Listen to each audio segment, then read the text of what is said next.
सामान्य जनतेचा बुलंद आवाज. सत्य पोलीस टाइम्स.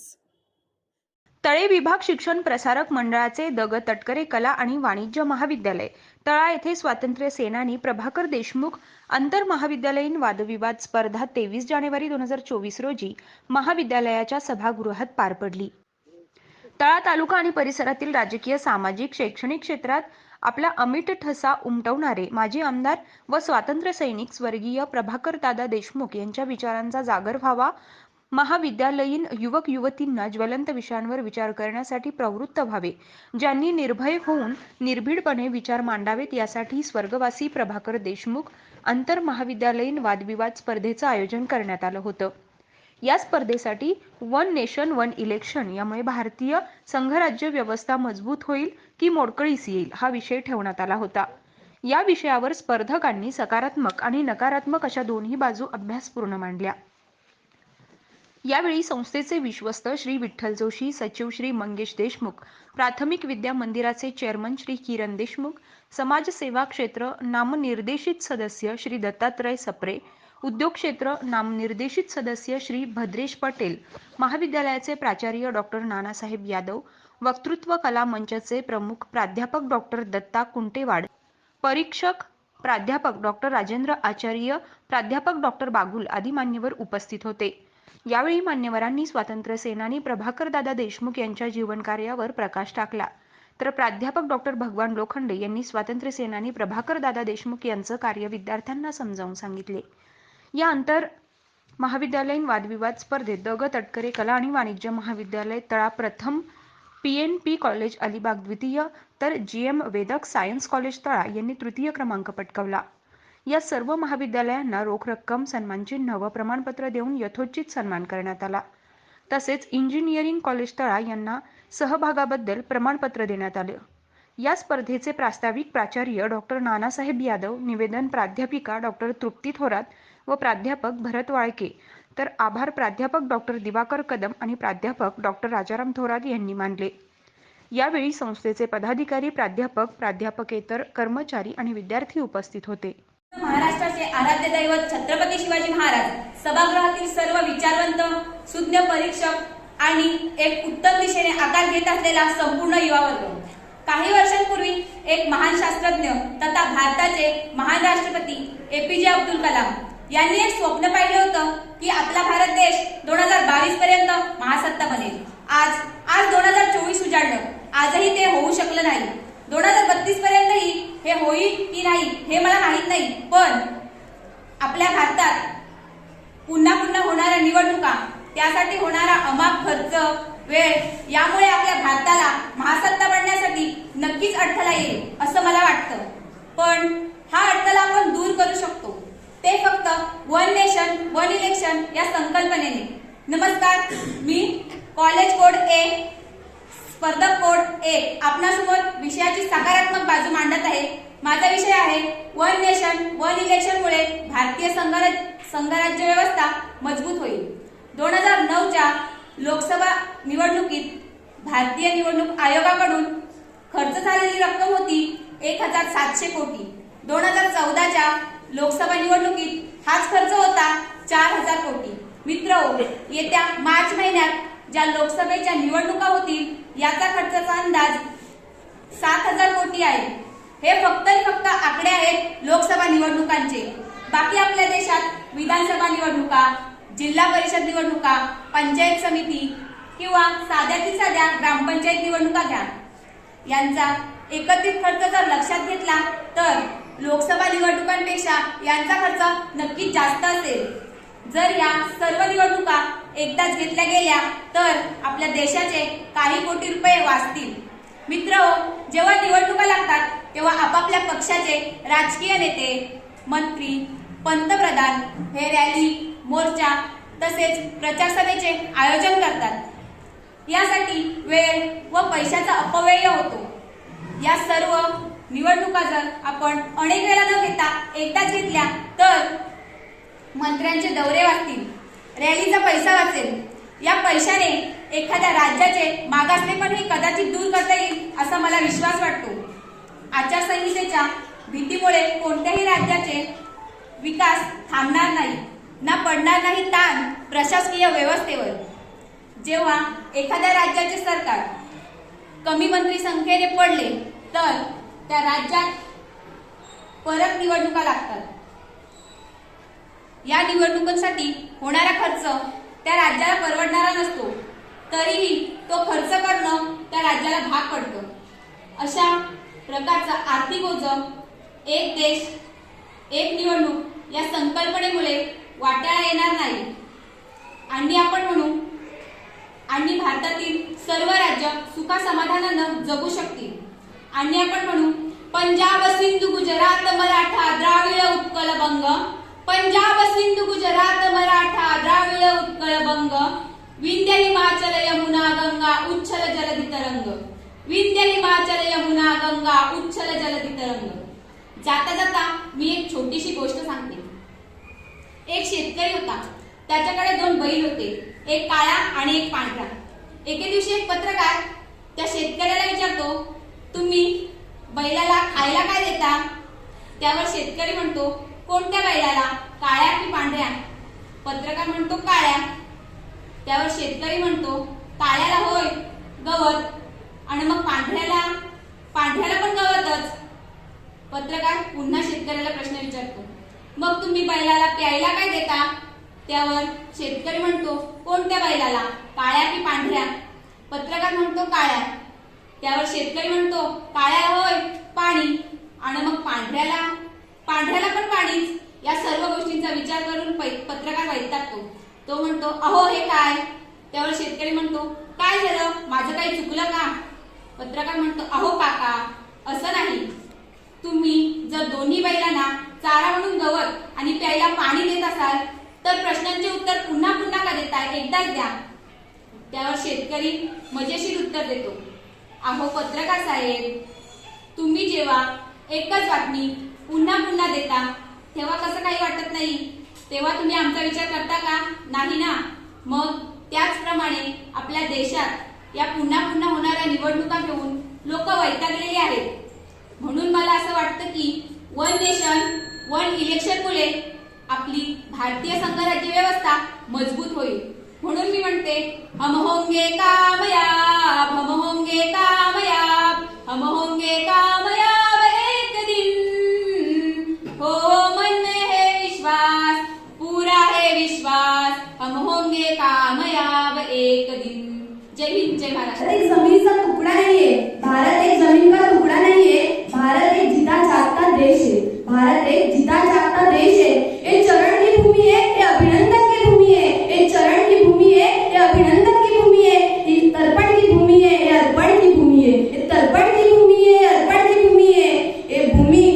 ये भूमि महज टुकड़ा नहीं, ये भूमि एक माँ है, ये भूमि एक माँ है. नमस्कार, मी कॉलेज कोड 1 स्पर्धा क्रमांक 2 आपणासमोर विषयाची नकारात्मक बाजू मांडत आहे.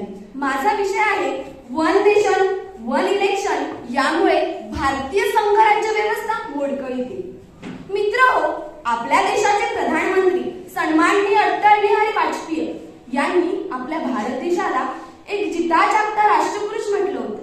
आपला भारत देश केवळ जमिनीचा तुकडा नाही, तर ती आपली आई आहे, ती आपली आई आहे असं म्हटलं होतं. ज्याप्रमाणे आईला तिची मुलं सारखी नसतात किंवा त्यांच्या आवडीनिवडी ह्या सारख्या नसतात, त्याचप्रमाणे आपल्या देशातील राज्य ह्यामध्ये देखील विविधता आढळून येते. ही विविधता त्यांची भाषा, त्यांची संस्कृती, त्यांची परंपरा आणि त्यांची वेशभूषा यामध्ये दिसून येते. परंतु त्यांना कुठल्या ना कुठल्या कारणाने फक्त घोषणेसाठी एक करण्याचा प्रयत्न केला जातो. मित्रहो, 1 नेशन 1 टॅक्सेस घेणं काम झालं फक्त घोषणेसाठी, आणि काय परिस्थिती आहे ती तुम्हाला आणि आम्हालाही माहित आहे. पेट्रोलची किंमत, पेट्रोलची किंमत 57.35 पैसे, ती पण डीलरच्या किमतीनुसार. ड्युटी 16.90, कमिशन डीलरचं कमिशन 7.55 आणि वेट 21.16, आणि विक्रीची किंमत मात्र 105.94 रुपये. तुम्हाला दिसतंय का कुठे इथं 1 नेशन 1 इलेक्शन? दिसतंय का? नाही ना. दुसरी एक घोषणा केली होती की मेक इन इंडिया. काय घोषणा केली होती की मेक इन इंडिया? माझा एवढाच प्रश्न सभागृहामध्ये बसलेल्या प्रत्येक व्यक्तीच्या हाती एक मोबाईल आहे. या सभागृहामध्ये बसलेल्या प्रत्येक व्यक्तीच्या हाती एक मोबाईल आहे. हा मोबाईल खरंच पूर्णपणे भारतीय आहे का? हा मोबाईल खरंच पूर्णपणे भारतीय आहे का? कोणी सिद्ध करू शकतं? कोणी सिद्ध करू शकतं का? आणि जर कोण करणार असेल तर मी या स्पर्धेतून मागे घेईन.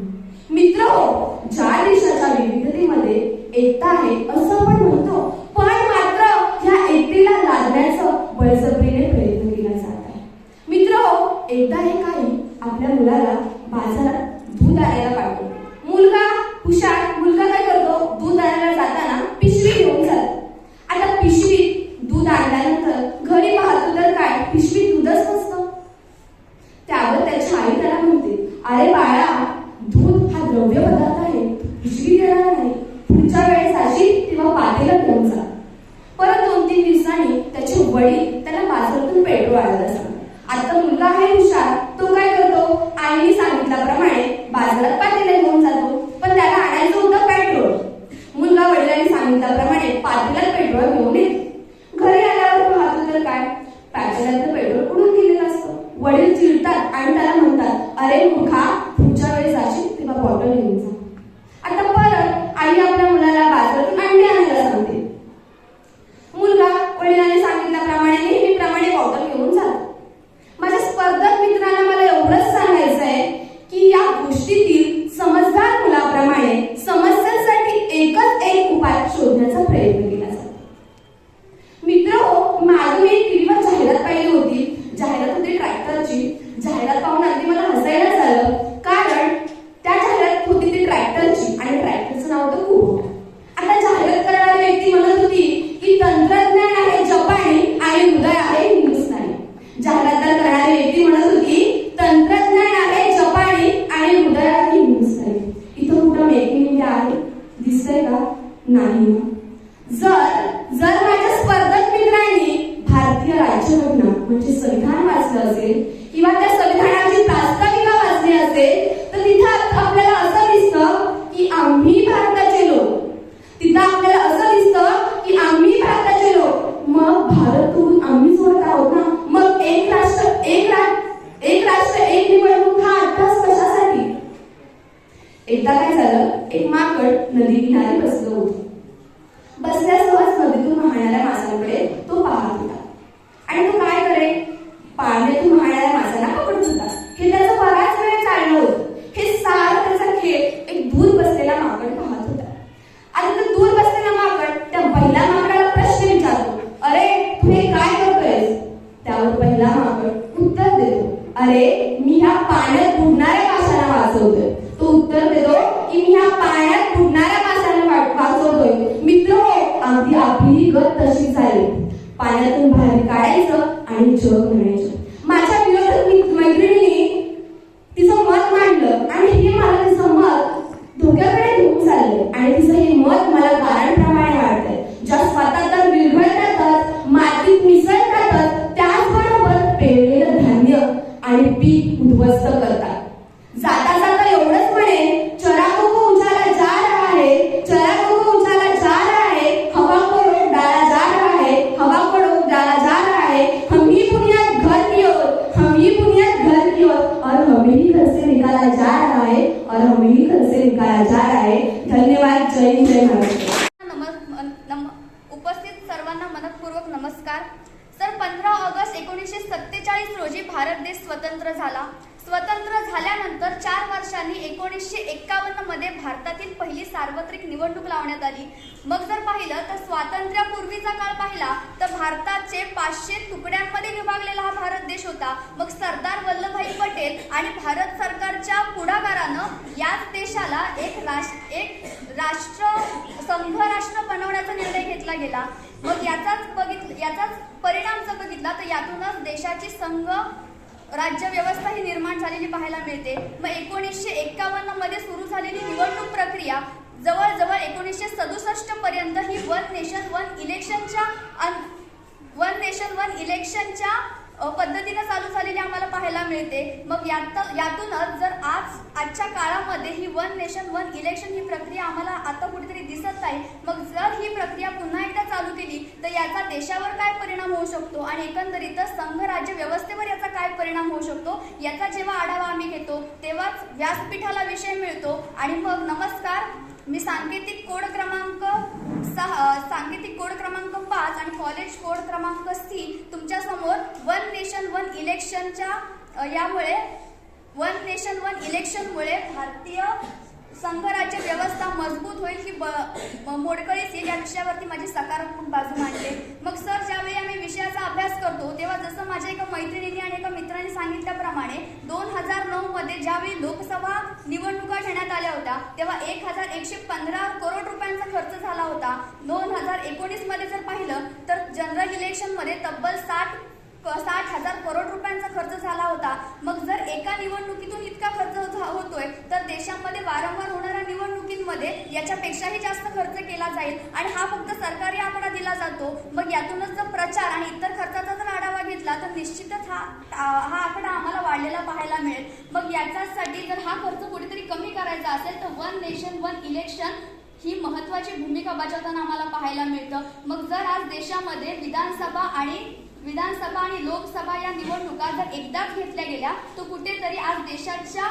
तिजोरीपासून ते आज उमेदवाराच्या प्रचारापर्यंत हा खर्च कमी करण्यात येईल आणि राज्याच्या तिजोरीला देखील इथं हातभार लागू शकतो। आणि मग आर्थिकदृष्ट्या जेव्हा आम्ही विचार करतो तेव्हा या वन नेशन वन इलेक्शनमुळे भारताची संघ राज्य व्यवस्था ही कुठेतरी मजबूत होईल असं मला वाटतं। मग याच्याही पुढे जाऊन जर विचार केला तर ज्यावेळी निवडणुका ठेवल्या जातात तेव्हा निवडणुकांमध्ये आचारसंहिता लागू केली जाते आणि कुठेतरी सरकारी कामांना ठप्प केलं जातं। मग आज जर पाहायला गेलं तर आज वारंवार निवडणुका आपल्या देशामध्ये होत राहतात। मग इथूनच सरकारी कर्मचाऱ्यांना म्हणजे अगदी अंगणवाडीतील सेविकेपासून ते IPS ऑफिसर पर्यंत आज प्रत्येकाला स्वतःची कामं बाजूला ठेवून इलेक्शनची ड्युटी लावली जाते। मग ज्यावेळी या देशामध्ये वन नेशन वन इलेक्शनची प्रक्रिया चालू केली जाईल तेव्हा या सरकारी कर्मचाऱ्यांना, पोलीस कर्मचाऱ्यांना सगळा वेळ हा इलेक्शन ड्युटीमध्ये न देता त्यांच्या कामाला, देशाच्या विकासाला, देशाच्या संरक्षणाला आणि कुठेतरी सरकारी कामांना दिला जाईल। आणि यातूनच जर पाहिलं तर वन नेशन वन इलेक्शनमुळे पुन्हा एकदा संघराज्य व्यवस्था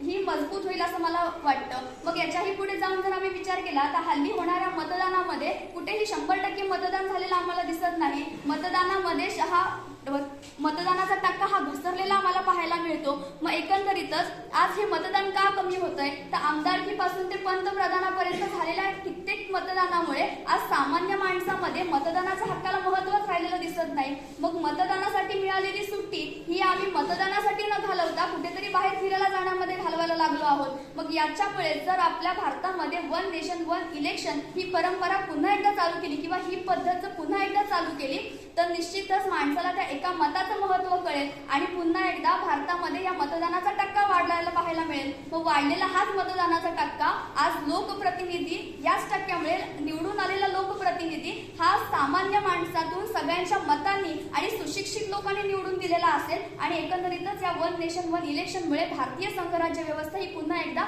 मजबूत झाल्याचं आम्हाला पाहायला मिळेल। मग याच्याही पुढे जर विचार केला तर या देशाला एकत्रीकरण करण्यासाठी, या देशाचा विकास करण्यासाठी, संघ राज्य व्यवस्था मजबूत करण्यासाठी आज निवडणूक आयोगाने 1983 पासून, कायदा आयोगाने 1999 पासून आणि नीती आयोगाने 2016 पासून या वन नेशन वन इलेक्शनला पुन्हा एकदा अंमलात आणण्याची घोषणा केलेली पाहायला मिळते। एवढंच नाही तर माननीय पंतप्रधान नरेंद्र मोदी देखील असं म्हणतात की वन नेशन वन इलेक्शन पुन्हा एकदा या भारतात यावं। याचाच अर्थ जर एखादा विचारवंत, एखादा जाणकार माणूस जर या वन नेशन वन इलेक्शनला इतका पाठिंबा देत असेल तर कुठेतरी ही वन नेशन वन इलेक्शन आपल्या देशाच्या दृष्टीने आणि संघ राज्याच्या व्यवस्थेच्या दृष्टीने नक्कीच फायदेशीर असेल असं मला वाटतं। मग याच्याही पुढे जर विचार केला तर आज भारतामध्ये लोकशाही चालते, म्हणजे आज हुकुमशाही नसून लोकशाही आहे। भारताची संसद मध्ये 2 भाग येतात, एक म्हणजे विधानसभा आणि दुसरी म्हणजे लोकसभा। मग एकीकडे विधानसभेचं काहीतरी वेगळी ताकद आहे, लोकसभेची काहीतरी वेगळी ताकद आहे। मग ज्यावेळी या देशामध्ये वन नेशन वन इलेक्शनच्या अंतर्गत जर 5 वर्षांनी एकदाच ज्यावेळी निवडणूक होईल तेव्हा या 2 ताकद एकत्र येऊन भारताच्या स्थानिक विषयांपासून ते अगदी राष्ट्रीय विषयांपर्यंत चर्चा करून नक्कीच ही कामं पूर्ण करतील. परंतु जर इथं निवडणुका होत राहिल्या तर त्यांचं लक्ष निवडणुकांकडे जाईल आणि मग कुठेतरी देशाची प्रगती आड येईल. आणि मग म्हणूनच मला असं वाटतं एकंदरीत मी मांडलेल्या सगळ्या विषयांमध्ये आणि मुद्द्यांमधून वन नेशन वन इलेक्शन ही जर लागू केली तर नक्कीच इथून भारतीय संघ राज्य व्यवस्था ही नक्की मजबूत होईल असं माझं ठाम मत आहे. धन्यवाद. सर, ज्या देशाच्या स्वातंत्र्याची अमरगाथा जगाच्या इतिहासामध्ये सुवर्ण अक्षरात कोरली गेली आहे अशा भारत देशाचे आपण नागरिक आहोत आणि भारताच्या संविधानाच्या पहिल्या अनुच्छेदामध्ये हे सांगितलंय की भारत आणि त्याची संघटित राज्य मिळून एक संघराज्य व्यवस्था स्थापन होते आणि हीच संघराज्य व्यवस्था पुढे जाऊन जर पाहिलं तर एक भारताची निर्मिती करते. मग 1952 मध्ये पहिली लोकसभेची निवडणूक झाली, त्याच्यावेळी भारतीय लोकसभा आणि त्याच्यानंतर जर पाहिलं तर स्थानिक विधानसभेची एका वेळी निवडणूक घेतली गेली.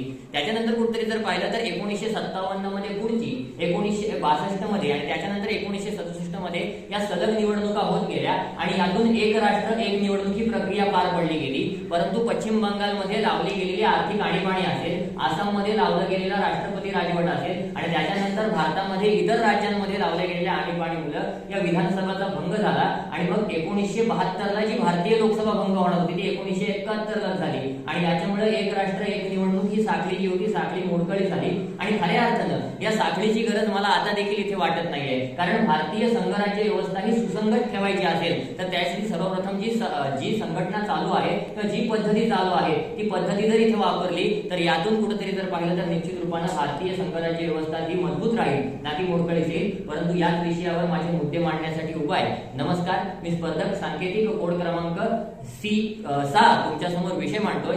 एक राष्ट्र एक निवडणूक या प्रक्रियेमुळे भारतीय संघराज्य व्यवस्था मोडकळीस कशी येईल. सर्वप्रथम सर, विषयाची पहिली बाजू मांडत असताना सांगितलं गेलंय की या गोष्टीमुळे भारताला आर्थिक फायदा होऊ शकतो. परंतु खरं तर जर ही संधी 5 वर्षातून एखाद्या उमेदवाराला एकदाच मिळत असेल किंवा एखाद्या राजकीय पक्षाला एकदाच मिळत असेल तर तो राजकीय पक्ष 100% ताकद त्याची लावणार. मग अशा वेळी कुठं पैशाचा विचार केला जात नाही आणि मग हाच पैसा जर निवडणुकांसाठी लावला गेला तर 5 वर्षातून एकदा येणाऱ्या या संधीचं सोनं केलं जाईल आणि मग यातून कुठेतरी जर पाहिलं तर भारताची आर्थिक परिस्थिती अजून खालावत जाईल आणि यानं जर पाहिलं तर भारतीय संघराज्य व्यवस्था ही कुठेतरी कमकुवत होण्याची शक्यता मला वाटते. म्हणजे एक राष्ट्र एक निवडणूक या पद्धतीला माझी तर सर्वप्रथम माझा तरी नकार आहे. त्याच्यानंतर सर पुढचा जेव्हा आम्ही विचार करतो तेव्हा भारताची संघराज्य आणि अमेरिकेची संघराज्य व्यवस्था आम्हाला पाहावयास मिळते. मग भारताची संघराज्य व्यवस्था आहे जी सुरुवातीला पासूनच भारताची राज्य होती, परंतु अमेरिकेची संघराज्य व्यवस्था ही करार करून एकत्र आलेली राज्य आहे. परंतु भारतीय संघराज्य व्यवस्थेमध्ये सर्वप्रथम राज्य विधानसभा येते, त्याच्यानंतर जर पाहिलं तर संसदेच्या 2 बाजू म्हणून लोकसभा आणि राज्यसभा येते आणि काही राज्यांमध्ये विधान परिषदेची देखील पद्धती आज जर पाहिलं तर अवलंबताना आपण पाहतो.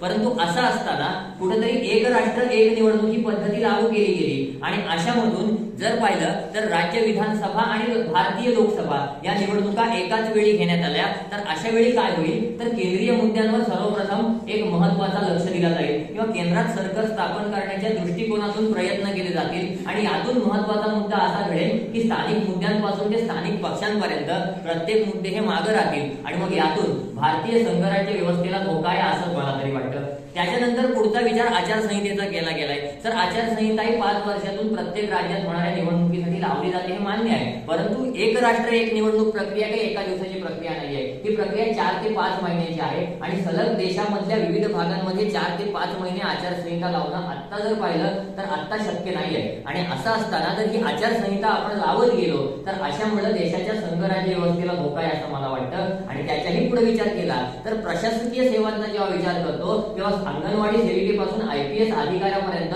प्रत्येक जण हा निवडणुकीच्या कार्याला तत्पर असतो असं सांगितलं गेलंय. परंतु आज भारतीय लोकसभेची निवडणूक आणि सर्व 28 राज्य आणि 8 केंद्रशासित प्रदेशांच्या निवडणुका एकत्रितपणे जर लावल्या गेल्या तर अशा वेळी भारतामध्ये एवढी प्रशासकीय व्यवस्था आहे का जी भारताच्या संपूर्ण देशामध्ये किंवा काश्मीर पासून कन्याकुमारी पर्यंत आणि गुजरात पासून अरुणाचल पर्यंत एका वेळी कार्यरत राहू शकते. आणि जर राहत असेल तर मणिपूर सारखा राज्य असेल, जम्मू काश्मीर सारखं राज्य असेल, छत्तीसगड सारखं राज्य असेल किंवा केरळ सारखं राज्य असेल, अशा संवेदनशील राज्यांमध्ये ही जर निवडणूक प्रक्रियेदरम्यान ही जर यंत्रणा आपल्याला अयशस्वी होताना दिसली तर अशामध्ये एक राष्ट्र एक निवडणुकीची जी प्रक्रिया आहे ही प्रक्रिया कुठेतरी भारतीय संघराज्य व्यवस्थेला धोका आहे असं मला तरी वाटतं. एकंदरीत जर संपूर्ण विषयाचा जर आढावा घेतला तर या विषयामधून एक बाजू मात्र नक्की निघते की भारताची 28 राज्य आणि 8 केंद्रशासित प्रदेश जे आहेत त्या प्रत्येकाची वेगवेगळी संस्कृती आहे. आज देखील जर पाहिलं तर सिक्कीम मध्ये काही ठिकाणी राजाला मानलं जातं. असं असताना जर त्या ठिकाणी एक राष्ट्र एक निवडणूक ही प्रक्रिया लावली तर राज्य विधानसभांचे मुद्दे त्या ठिकाणी तिथेच राहतील, लोकसभेचे मुद्दे वर धरले जातील. अशा वेळी राष्ट्रीय मुद्द्यांना दिलं गेलेलं वर्चस्व आणि स्थानिक मुद्द्यांना जर कमीपणा दिला गेला तर अशामध्ये एक राष्ट्र एक निवडणूक ही प्रक्रिया देशाच्या संघटनेला किंवा संघराज्य व्यवस्थेला कुठेतरी जर पाहिलं तर धोका आहे असं मला वाटतं. आणि एकंदरीत संपूर्ण विषयाचा जर अभ्यास केला तर कितीही कोणीही म्हणू द्या, म्हणजे निवडणूक आयोगापासून नीती आयोगापर्यंत प्रत्येकाने आपलं जरी मत मांडलं असेल तरी ही प्रक्रिया लागू करण्यासाठी सर्वप्रथम संविधानातील अनुच्छेद 83 नुसार जर पाहिलं तर त्यानुसार भारतीय लोकसभेचा कार्यकाळ, त्याच्यानंतर अनुच्छेद 85 नुसार जर पाहिलं तर अनुच्छेद 85 नुसार राष्ट्रपतीद्वारे लोकसभेचा भंग असेल, अनुच्छेद 172 द्वारे जर पाहिलं तर अनुच्छेद 172 द्वारे भारतीय राज्यातील विधानसभांचा कार्यकाळ, अनुच्छेद 174 नुसार विधानसभेचं विसर्जन आणि अनुच्छेद 356 नुसार राष्ट्रपती राजवट जर एखाद्या राज्यात लागू करायची झाली तर या अनुच्छेदांमध्ये किंवा संविधानाच्या अनुच्छेदांमध्ये सर्वप्रथम संशोधन करायला लागेल. आणि मग हे जर संशोधन करायचं झालं तर आज भारतासमोर सगळ्यात महत्त्वाचं आव्हान हे संविधान संशोधन करण्याचं असतं. आणि हे संविधान संशोधन करत असताना कुठेतरी जर पाहिलं तर लोकसभेमध्ये किंवा राज्य विधानसभांमध्ये जी होणारी गडबड, जी गोंधळ असेल त्याच्यामुळे भारतीय संघराज्य व्यवस्थेला धोका आहे असं मला तरी वाटतं. म्हणजे एकंदरीत एक राष्ट्र एक निवडणूक म्हणजे आज जर महाराष्ट्रामध्ये किंवा हरियाणामध्ये 2024 ला निवडणूक होईल, परंतु त्यानंतर इतर राज्यांमध्ये जर पाहिलं तर राष्ट्रपती शासन लावून देखील या निवडणुका एकत्रित आणणं शक्य होणार नाही. किंवा जर पाहिलं तर त्याच्याही पलीकडं भारतामध्ये जी राज्य आता कार्यरत आहेत त्यांचा कार्यकाळ संपवणं देखील शक्य नाही आहे. म्हणजे एक राष्ट्र एक निवडणूक ही भारतीय संघराज्य व्यवस्थेला कुठेतरी धोका आहे असं मला वाटतं. इथे एवढं बोलतो आणि थांबतो. धन्यवाद. सन्माननीय व्यासपीठ, आदरणीय शिक्षक, इथे बसलेले युवक आणि मित्रमैत्रिणींनो, आज मी तुमच्या समोर वन नेशन वन इलेक्शन यामुळे भारतीय संघराज्य व्यवस्था मजबूत होईल ही बाजू मांडत आहे. स्पर्धक कोड क्रमांक D आणि स्पर्धक क्रमांक 7. तर वन नेशन वन इलेक्शन म्हणजे नेमकं काय? तर वन नेशन वन इलेक्शन म्हणजे आपण बघितलं तर लोकसभा आणि जे राज्यसभाच्या ज्या काही निवडणुका असतात त्या एकाच वेळी घेणे असं या वन नेशन वन इलेक्शनचा अर्थ आहे. तर वन नेशन वन इलेक्शन जर भारतात लागू केलं तर त्याचे अनेक असे फायदे आहेत.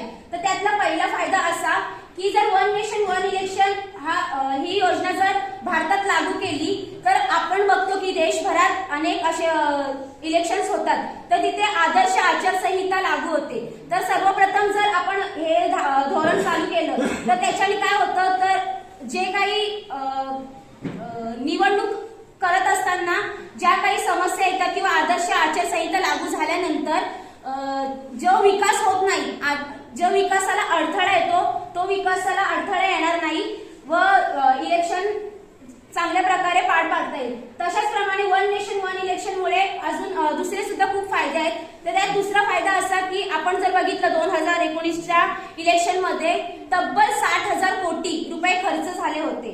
तर ते 60,000 कोटी रुपये खर्च झाल्यानंतर जर तेवढाच पैसा जर वन नेशन वन इलेक्शन जर असता तर तेवढे पैसे वाचले असते. कारण का जर 60,000 कोटी आपण एका इलेक्शनला घालवतोय असे भारतात अनेक इलेक्शन होत असतात. तर ह्या इलेक्शनमध्ये निवडणूक आयोग व राज्यांनी खर्च केलेले होते. पण जर ते पैसे वाचवले असते किंवा वन नेशन वन इलेक्शन ही संघराज्य व्यवस्था जर तिथे असती तर तेवढे पैसे वाचले असते व तो राहिलेला पैसा आपण इतर विकास कार्यांसाठी आपण तो वापर केला असता. त्याप्रमाणे वन नेशन वन इलेक्शनमुळे जे काही सरकारी कर्मचारी आहेत जसे की शिक्षक, पोलीस वर्ग किंवा इतर सुरक्षा दल आहेत तर त्यांना सुद्धा इथे वन नेशन वन इलेक्शन मध्ये ड्युटी लावल्या जातात. तर त्यांच्याही डोक्याचा जो व्याप आहे तो इथे कमी होईल मला असं वाटतं. कारण का जर वन नेशन वन इलेक्शन ही जर देशात लागू झाली तर त्यावेळी एकाच वेळी यांना ड्युट्या लावल्या जातील व ते त्यानंतर त्यांच्या कामांसाठी किंवा त्यांच्या ड्युटी ते चांगल्या प्रकारे करू शकतात व त्यांच्या सरकारी कामांकडे ते जास्त लक्ष केंद्रित करू शकतात. हा सुद्धा सरकारला एक ह्याच्यातून मोठा फायदा होणार आहे. तर वन नेशन वन इलेक्शन ह्यात पंतप्रधान मोदीजी हे सुद्धा आता खूप भर देत आहेत.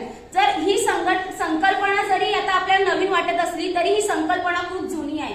1952, 1957, 1962 आणि 1967ला ह्या संकल्पना होऊन गेल्या. तर आता रामनाथ कोविंद म्हणजे आपले माननीय राष्ट्रपती, माजी राष्ट्रपती रामनाथ कोविंद यांच्या अध्यक्षतेखाली ही 34 समिती स्थापन झालेली आहे. याच्या आधी सुद्धा ह्या 3 समिती स्थापन झालेल्या आहेत. तर जर वन नेशन वन इलेक्शन जर आपल्याला भारतात लागू करायचं असेल तर आपल्याला भारतीय संविधानात बदल करावे लागेल.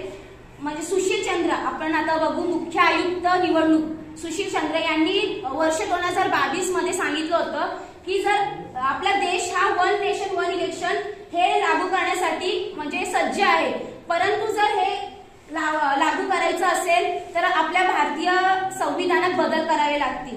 मग त्याच्यावर सुद्धा खूप चर्चा आता चाललेली आहे. पण वन नेशन वन इलेक्शन व्हावं हे असं मला सुद्धा वाटतं. त्याचप्रमाणे आता आपण बघायला गेलो की वन नेशन वन इलेक्शनमुळे अनेक गोष्टी होतात भारतात,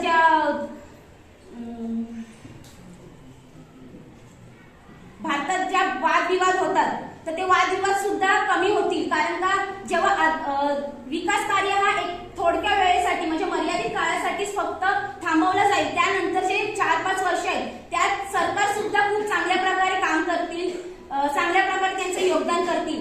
सरकारी कर्मचाऱ्यांचा किंवा सरकारी आमदार खासदार यांचा खूप सारा वेळ हा फक्त प्रचारात जातो किंवा अनेक त्यांच्या जाहिरात करण्यासाठी त्यांच्या गोष्टींसाठी फक्त जात असतो.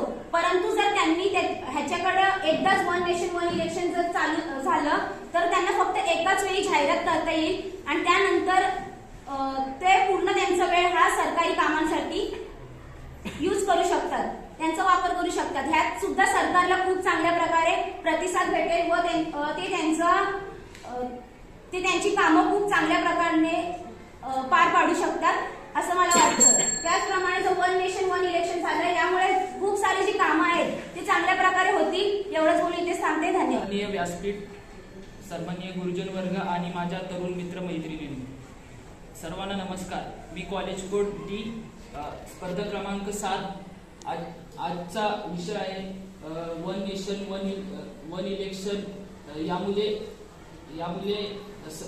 भारतीय संघराज्य व्यवस्था मजबूत होईल की मोडकलीस येईल यावर माझा नकारात्मक बाजू मांडणार आहे. आपणा सर्वांना माहीतच असेल की भारतीय केंद्र शासनाने मांडलेली एकत्रित शासन निवडणूक पद्धती म्हणजे वन नेशन वन इलेक्शन ही अंमलात येण्यासाठी आपल्या भारतीय संसदेतून त्याला मंजुरी देणे गरजेचे आहे. त्याचबरोबरच किमान 15 निवडणुकीतील राज्यांच्या विधानसभेतील मंजुरीचा शिक्का देखील त्यावर उमटणे गरजेचे आहे. यासोबत या संकल्पनेतील मोडकलीस जाणारी बाजू म्हणजे वारंवार होणाऱ्या निवडणुका. त्यामुळे आपले जे सरकार असते त्यातले आमदार खासदार हे सतर्क राहतात. पण जर अशा संकल्पना मांडल्या गेल्यामुळे ते सरकार आणि आमदार खासदार हे आळशी बनतील. त्याचबरोबर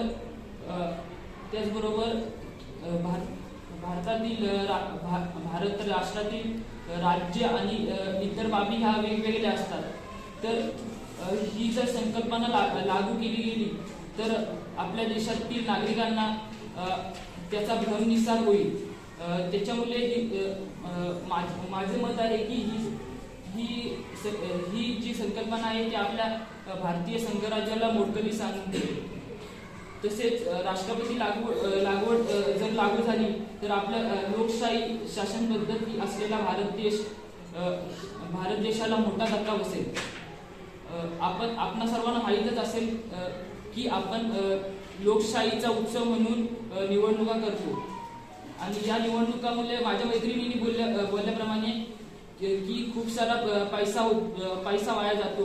हा खर्च होतो, तो सतत होतो आणि हा सतत होणारा खर्च म्हणजे पैशाचा वाया जाणं असं नाही की त्यामागील राजकीय नेत्यांनी मांडलेला हा डाव आहे.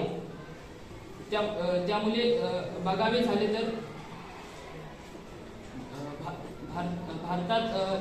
भारतात सरकारी बांधणे आणि विधी नियम शून्य पद्धतीने जर एखादा कोणता नेता निवडणूक लढून येत असेल तर तो दुसऱ्या पक्षात देखील प्रवेश करतो.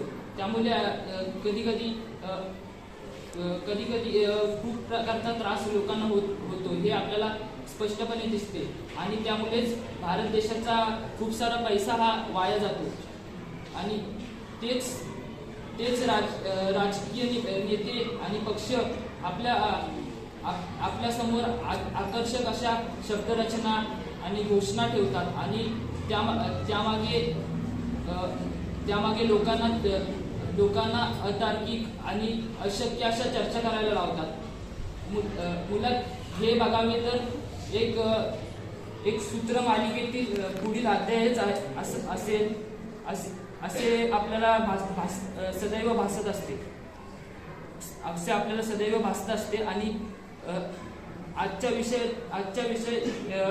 वन नेशन वन इलेक्शन म्हणजेच एक देश एक निवडणूक याला जर अंमलात यायचे असेल तर हे सगळे रोखणे गरजेचे आहे. पण ही जर संकल्पना बघितली तर आपल्या देशातील घटनेला देखील त्याचा काही बदल भोगावा लागेल. जसे की आपल्या घटनेतील 2 कलमांनुसार लोकशाही आणि सभागृह या दोन शासनाच्या पद्धतीमध्ये 5 वर्षाचा कालखंड हा नेमलेला असतो. जर वन नेशन वन इलेक्शन ही संकल्पना जर राबवली गेली तर या कालखंडात जे संघराज्य असतील तर त्यांचे 5 वर्ष पूर्ण होऊ शकणार नाही. हा सर्वात मोठा त्यांचा हे होईल. जर ते संघराज्य चांगल्या पद्धतीचे कार्य करू शकतात तर ते केले जाणार नाही पुढे. यामुळे आपल्या भारत देशाचा खूप सारा आपण पाहायला गेलं तर आर्थिक नुकसान होईलच, पण त्यामुळे नागरिकांच्या मनाला देखील ठेस पोहोचेल. नागरिकांच्या मनाला देखील ठेस पोचणारच आहे आणि मला तर वाटतं ही संकल्पना राबवणे हे आपल्या भारत देशासाठी घातकच ठरेल. त्याबरोबरच वन नेशन वन इलेक्शन यामुळे भारतीय संघराज्य हे मजबूत होईल की मोडकलीस येईल हा प्रश्न आपल्या समोर जोपर्यंत तो अंमलात नाही येत तोपर्यंत उपस्थितच राहील. एवढे सर्व बोलतो आणि गुड मॉर्निंग. माझा कॉलेज कोड बी आहे, विद्यार्थी क्रमांक 3. तर आजचा टॉपिक आहे वन नेशन वन इलेक्शन. तर आपल्या इंडियामध्ये मेनली 3 टाईपचे इलेक्शन होतात. लोकसभा, लोअर हाऊस, त्याच्यामध्ये आपण प्राईम मिनिस्टरला इलेक्ट करतो. राज्यसभा, त्याला बोलतो आपण अप्पर हाऊस, त्याच्यामध्ये आपण चीफ मिनिस्टर ऑफ स्टेट्स, म्हणजे वेगळ्या स्टेट्समध्ये आपण चीफ मिनिस्टरला आपण इलेक्ट करून देतो. आणि लोअर बॉडी इलेक्शन्स होतात, त्याच्यामध्ये आपण म्युन्सिपाल्टीज आणि आपल्या पंचायतमध्ये आपण निवडणूक करून देतो त्यांची. जे आपल्याला योग्य वाटतात त्यांना आपण वोट देतो, त्याच्याप्रमाणे मग ते निवडून येतात. तर वन नेशन वन इलेक्शन म्हणजे काय आहे, तर आपण ह्या सगळे जे इलेक्शन होतात ना वेगळ्या प्रकारचे, ते आपण एकत्र घेऊया. एकत्र म्हणजे एका दिवसात होण्यासारखं नाही आहे ते. 4-5 महिने लागतात त्या पुऱ्या प्रोसेसला. त्या पुऱ्या प्रोसेस आपण 4-5 महिन्यात संपवू एकदाच. तर आता कंडिशन कशी होते, प्रत्येक वेगळ्या स्टेट्समध्ये आहेत ना. प्रत्येक म्हणजे आता समजा आजचं महाराष्ट्राचं झालं या वर्षी, तर पुढच्या वर्षी आपण गोवाचं असेल, मिझोरमचं असेल, असं वेगळ्या स्टेट्सचं चालू असतं. त्याच्यामुळे एक मॉडेल कोड ऑफ कंडक्ट म्हणून एक कन्सेप्ट आहे. तर त्या कन्सेप्टमध्ये असं आहे की जेव्हा इलेक्शन आपले ते आपण डेट जाहीर करतात, ह्या डेटपासून इलेक्शन होतील आणि रिझल्टपर्यंत म्हणजे कोण जिंकला त्या रिझल्टपर्यंत, तर त्या ह्याच्यामध्ये आपण जे मेजर प्रोजेक्ट्स वगैरे असतात ना ते आपण कंडक्ट करू शकत नाही. म्हणजे जसं की डेव्हलपमेंट प्रोजेक्ट्स वगैरे असतात त्याला आपण मॉडेल कोड ऑफ कंडक्ट बोलतो. तर त्याच्यामुळे आपला जो इंडिया आहे त्याच्यामुळे मागे पडतो, त्यामुळे आपण डेव्हलपमेंट करू शकत नाही. आणि दुसरं म्हणजे असं ह्याच्यामुळे भरपूर कॉस्ट जातो आपला. आता मी सांगतो तुम्हाला 2019ला 60,000 करोड आपला खर्च झालेला टोटल इलेक्शनमध्ये. तर आपण जर वन नेशन वन इलेक्शन जर अप्लाय केला इंडियामध्ये तर मग तो खर्च थोडा कमी प्रमाणात होऊ शकतो. अजून सांगायचं झालं तर जो ऍडमिनिस्ट्रेशन आहे, आपले जे मिलिटरी फोर्सेस आहेत ते आपल्याला एम्प्लॉय करायला लागतात. जर असा इलेक्शन्स वगैरे असले की तर ते आपण कमी करू शकतो. त्यांचा जो ताणतणाव आहे, बर्डन आहे, तो आपण कमी करू शकतो. आणि जो हा टाइम आहे म्हणजे 4-5 महिने प्रत्येक वर्षाला जर लागणार आहे तर हा टाइम गव्हर्नमेंट त्यांच्या ऍक्च्युअल वर्कमध्ये देऊ शकते. ते डेव्हलपमेंट करू शकतात कंट्री. त्यामुळे आपली कंट्री अजून डेव्हलप होऊ शकते. अजून जर आपण आता एकदाच जर इलेक्शन होतील स्टेट आणि नॅशनलचे तर आपण जर वेगळी वेगळी पार्टी सिलेक्ट केली, सपोज आता स्टेटमध्ये जर आपण काँग्रेस सिलेक्ट केली आणि नॅशनलमध्ये जर आपण बीजेपी सिलेक्ट केली तर त्यांच्यामध्ये पण कॉम्पिटिशन होऊन ते पण ट्राय करतील की आपला कंट्रीला डेव्हलप करायसाठी. आणि ह्यामध्ये election commission, NITI Aayog, law commission of India ते सुद्धा आपल्याला असं बोललेत की आपण वन इलेक्शन आणि वन नेशन वन इलेक्शन साठी इंडिया आपला रेडी आहे म्हणून. आणि आपला फॉर्मर प्रेसिडेंट रामनाथ कोविंद ते पण त्यांच्या स्टेटमेंटमध्ये बोललेत की वन नेशन आणि वन इलेक्शन साठी आपला इंडिया रेडी आहे म्हणून. आणि त्यांनी एक टीम पण अपॉइंट केली आहे. त्या टीम आपली फिजिबिलिटी चेक करणार आहे की आपण अप्लाय करू शकतो की नाही आपण वन नेशन वन इलेक्शन मध्ये. आणि ते असं पण त्यांनी स्टेट केलंय की 2029 पर्यंत आपण फिजिबिलिटी चेक करून आपण वन नेशन वन इलेक्शन आपल्या इंडियामध्ये अप्लाय करणार आहोत. आणि ही वन इलेक्शन वन नेशन जुनी कन्सेप्ट आहे. म्हणजे 1951, 1957, 1962, 1967 मध्ये पण हे आधी झालेलं आहे अशा इलेक्शन्स. पण त्यामध्ये प्री मॅच्युअर डिसॉल्युशन झालेलं. तर म्हणजे काही पार्टीज होत्या ज्या आपल्या काँग्रेस वगैरे ज्या इलेक्ट झालेल्या कोणत्या स्टेट्स मधून तर त्या आधीच त्या तुटल्या पार्टीज म्हणजे त्या बंद झाल्या पार्टीज आणि वेगळ्या तिथे निवडून आल्या. त्यामुळे ज्या इलेक्शन्स आहेत त्या मागे पुढे झाल्या. कोणत्या स्टेटमध्ये आधी व्हायला लागले, कोणत्या स्टेटमध्ये नंतर व्हायला लागले इलेक्शन.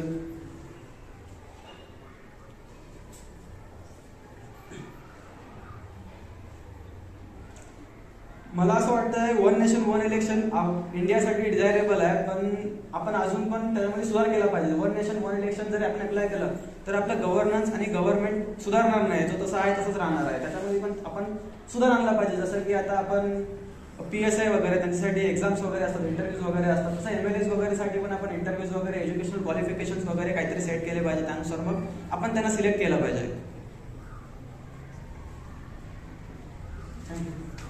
ग्रुप बी, कॉलेज बी, चौथा. आज मी इकडे बोलत आहे वन नेशन वन इलेक्शन यावर नकारात्मक दृष्टीने. जसं की माझा मित्र बोलला की हा वन नेशन वन इलेक्शन हा कशा प्रकारे चांगला आहे. ह्याची दुसरी पण साईड आहे ती मी सादर करीत आहे.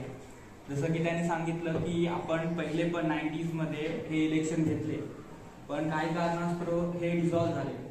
जर आपण आता हे इलेक्शन घेतले आणि असं सेम घडलं तर मला तरी असं वाटतं की परत काहीतरी आपल्याला प्रॉब्लेम्स येऊ शकतात. दुसरी गोष्ट मध्ये म्हणजे आता आपल्या पुऱ्या देश म्हणजे वर्ल्डमध्ये हे वन नेशन वन इलेक्शन खूप काही देश जसे आता इंडोनेशियामध्ये 2024चे इलेक्शन जे झाले ते वन नेशन वन इलेक्शन म्हणजे एकाच टायमावर झाले. तसं आपण इंडियामध्ये बघायला गेलो तर USA मध्ये 2 पार्ट्या असतात, मेजरली 2-3 पार्ट्या असतात. पण आपल्या इंडियामध्ये असं नाही. आपल्या इंडियामध्ये मेजरली नंबर ऑफ पार्टीज आहेत. प्रत्येक रिजन जिल्ह्यामध्ये खूप वेगवेगळ्या पार्टीज आहेत, खूप पार्टीज आहेत. तर जर आपण हे अप्लाय करायला गेलो तर आपण कॉपी पेस्ट नाही करू शकत या गोष्टी. कारण आपलं जो देश आहे त्याच्यामध्ये पॉप्युलेशन बघायला गेलो तर खूप जास्त आहे. आपल्यामध्ये पार्टीज, नंबर ऑफ पार्टीज खूप आहे. जर दुसरं पॉईंट म्हणजे की आपल्याला लोकांना एज्युकेट करायला लागेल. इथे बसलेल्या कितीपैकी लोकांनी एकदाच म्हणजे वन इलेक्शन वन नेशन कधी आपण पाहिलंच नाही काय आहे, फक्त आपण ऐकून ही टर्म आहे. तर जर आपल्याला हे इलेक्शन असे घ्यायचे तर प्रत्येक व्यक्तीला आपल्याला एज्युकेट करायला लागेल की तुम्ही कशा प्रकारे इलेक्शन द्यायचे. कारण मला तरी असं वाटते नंबर ऑफ वोटिंग मशीन असतील, प्रत्येक व्यक्तीने तिकडे जावं व आपली जी पार्टी आवडते असे 3-4 वोट टाकावे. वृद्ध व्यक्ती, अनएज्युकेट व्यक्ती यांना जर सांगायला गेलं तर ते पण क्वेश्चनिंग करतील की असं काय आहे, तुम्हाला एक्सप्लेन करायला लागेल. आपल्याला त्यांना एज्युकेट करायला लागेल आणि कुठेतरी त्यांची प्रिव्हसी ही ढाकली गेली जाईल असं मला तरी वाटतं. एकदाच वोटिंग घ्यायला गेला तर आपल्याला नंबर ऑफ वोटिंग मशीन लागतील. नेहमी बघायला गेलो कुठेतरी कुठल्या तरी इयरमध्ये कुठल्या ना कुठल्या रिजनमध्ये वोटिंग चालू असते त्यामुळे आपण जी वोटिंग मशीन असते ती इकडून तिकडे असं सप्लाय करतो, म्हणजे मॅनेज करतो. पण आता एकाच टायमाला जर वोटिंग घ्यायची असेल आपल्याला, तर आपल्याला त्या पुऱ्या ऑल अराउंड इंडियामध्ये त्या दिवशी नंबर ऑफ मशीन अवेलेबल करून द्यायला लागतील. दुसरा पॉईंट बोलायला गेलो तर म्हणजे वोटर, आपले जे पॉलिटिकल पार्टी आहेत ते वोटर आपल्याकडं आपल्या घरी येतात, आपल्याला वादे देतात, आम्ही हे करू ते करू. वोटिंग आली की डेव्हलपमेंट स्टार्ट करतात, रोड बांधतात, मंदिरं बांधतात, हे दाखवायला की आमची पार्टी तुम्हाला पुढच्या 5 वर्षामध्ये अजून काही डेव्हलपमेंट करून दाखवेल, हे वादे देतात. हे जर आता 5 वर्षांनी जर वोटिंग होत असेल तर मला तर वाटते ते एकदाच येतील तुमच्याजवळ, काय ते बोलतील अरे आम्ही हे करू ते करू, पैसे देऊ, पुढचे 4 वर्ष सोडून देतील आपल्याला. तर मला असं तरी वाटते कुठे की हा त्याचा एक कॉज असू शकतो. थँक्यू. सामान्य जनतेचा बुलंद आवाज, सत्य पोलीस टाइम्स.